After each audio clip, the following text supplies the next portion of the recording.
Ladies and gentlemen, welcome to the Concord Players 2022 virtual Fall Huddle. My name is Newlon, and I have the distinct honor of serving as the president of the Players. On behalf of the entire organization, I want to thank you for joining us in today's event. Now, our presentation tonight is to give you a brief overview of the slate of plays for this coming season, including direct commentary from each of our respective directors on their vision and their insight into their own plays.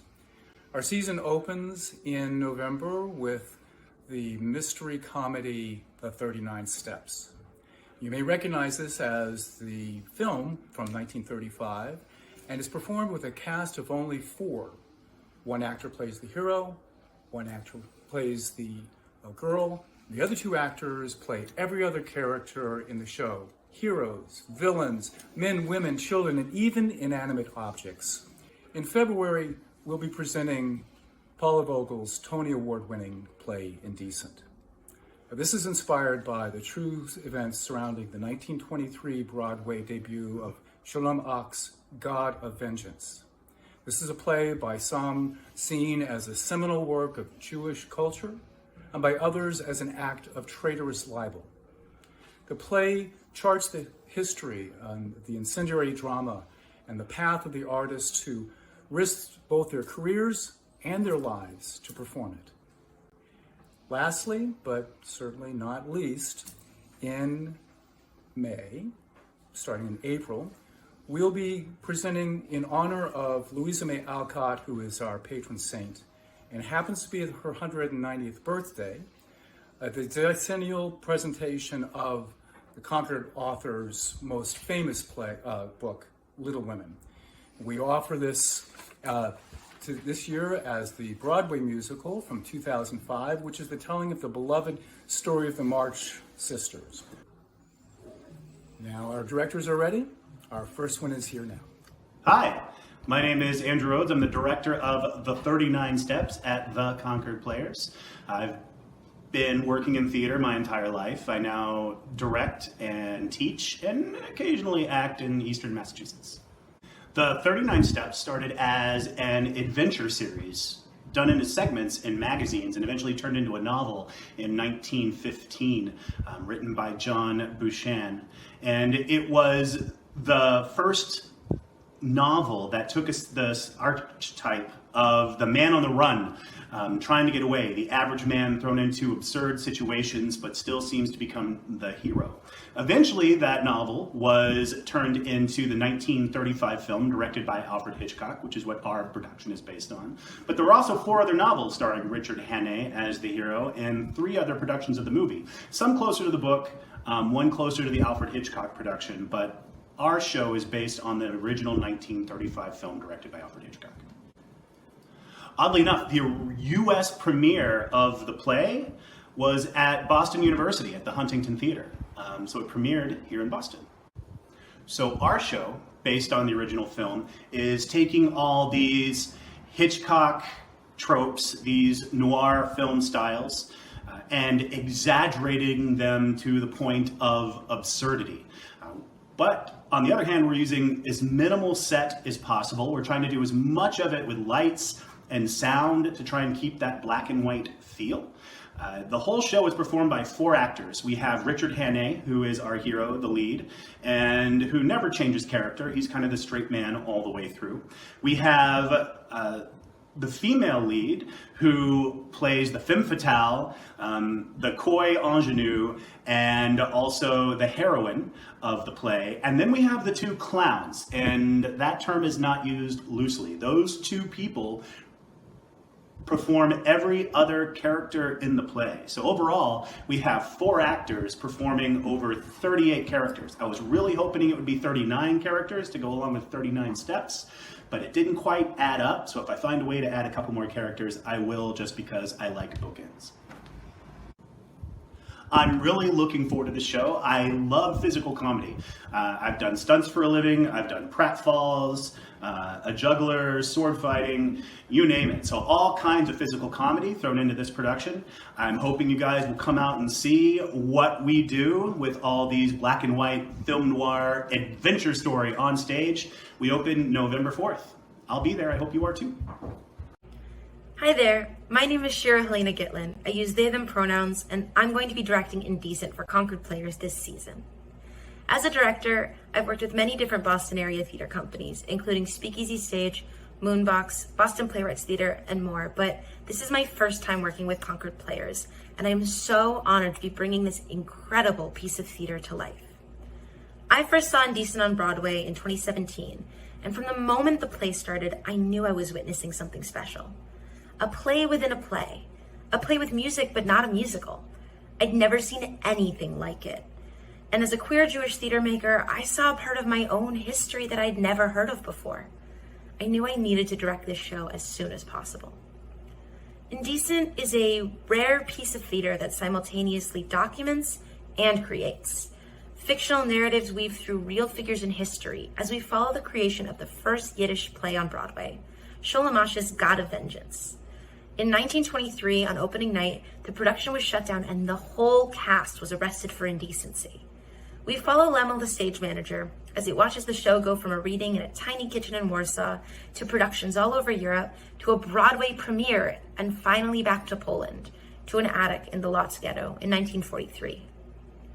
While Indecent touches on anti-Semitism, homophobia, and immigration, the play isn't inherently political.